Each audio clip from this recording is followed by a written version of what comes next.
Caitlin Clark, her frustration is up here. All of it. You can tell all the drama, everything that's going on. And tonight, the refereeing, I normally, you guys know, I normally say, you're not going to get the calls. At this point, they're not going to give you the calls. So you have to act like it's not happening and play through. Woo-wee. Caitlin Clark showed out tonight. The breaking point has finally arrived. For months, basketball fans have watched Caitlin Clark carry enormous expectations, wondering when the constant pressure would finally become too much. Against the Golden State Valkyries, during a lopsided defeat, that moment seemed to arrive. The Indiana Fever, a franchise fortunate enough to land one of the biggest stars in women's basketball, now finds itself facing a crisis of its own creation. As Clark's frustration with the officiating boiled over, the bigger issue became impossible to ignore. The organization has not put its franchise player in the best position to succeed.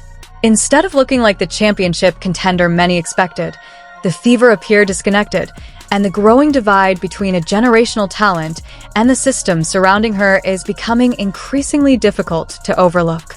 This goes far beyond a single rough performance.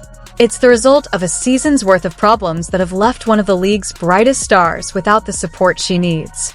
The Valkyries didn't simply defeat Indiana, they exposed the team's flaws from top to bottom. The final score was disappointing, but Clark's stat line told an equally concerning story. She finished just 4 of 14 from the floor and made only one of her 8 three-point attempts. Those aren't the numbers fans expect from a franchise centerpiece.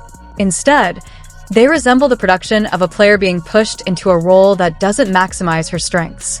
While Kelsey Mitchell and Aaliyah Boston have often been placed at the center of the offense, Clark has too frequently been forced to create difficult shots outside of the natural flow of the game because the offensive system hasn't been designed around what she does best. Long before the season began, many analysts and basketball creators questioned whether Indiana had assembled a roster capable of competing for a title. They repeatedly pointed to concerns about the team's lack of size, length, and overall balance. Those concerns were largely dismissed. Rather than building a roster specifically tailored to complement Clark's unique skill set, the Fever appeared to borrow ideas from successful teams like the Las Vegas Aces without considering whether that blueprint truly fit their own personnel.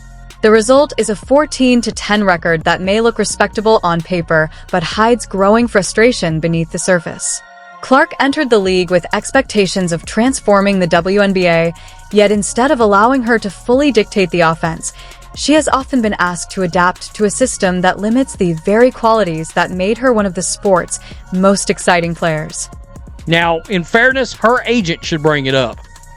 But her agent's part of the club, so she's not going to bring it up. Right here, my boy John Root. Caitlin Clark has the worst whistle in the league. But they allowed her that emotion. This was a drive-in right here. Was not called a foul. And, wow, I gotta tell you. The emotional outburst on the sideline wasn't simply the result of one disputed call. It reflected months of frustration after repeatedly absorbing hard contact, bumps, and physical play without consistently getting the benefit of the whistle. Many fans have joked that Caitlin Clark receives some of the toughest officiating in the league, but behind the humor is a growing belief that the physical treatment she endures has gone unchecked. As that contact has continued throughout the season, the physical toll has gradually turned into mental fatigue. When Clark confronted the officials, it wasn't only about one missed foul. It was an emotional reaction from a player seeking the same level of protection she feels has been missing all year.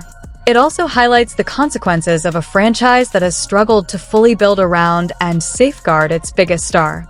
Instead of being placed in situations that maximize her talents, Clark has often been forced to battle through relentless physical defense, making it much harder for her to create plays or find her shooting rhythm.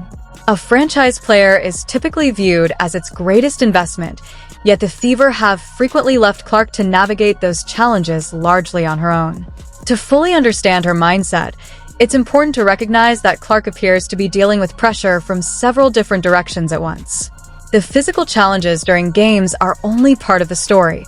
The emotional burden surrounding them can be even more exhausting. Throughout the season, she's found herself at the center of various controversies, heated rivalries, social media debates, and constant criticism from opponents and commentators alike. Whether it's clashes with Alyssa Thomas, physical encounters involving Angel Reese, online exchanges connected to Chelsea Gray, or remarks from veterans such as Marina Mabrey, Clark has repeatedly become one of the league's most talked about figures. That spotlight has made her a focal point for both attention and criticism, while Indiana has often appeared unable to ease that burden. By most accounts, Clark has tried to remain composed rather than publicly complain, but consistently keeping those emotions bottled up may also carry a cost. Instead of expressing her frustration through words, it has occasionally shown up in her performances, leading to uncharacteristic mistakes, rushed decisions, and missed opportunities. At times, she has looked like a player carrying far more weight than anyone should have to bear. Moments such as being substituted out before slamming the scorer's table in frustration paint the picture of an athlete who feels overwhelmed by circumstances beyond a single game.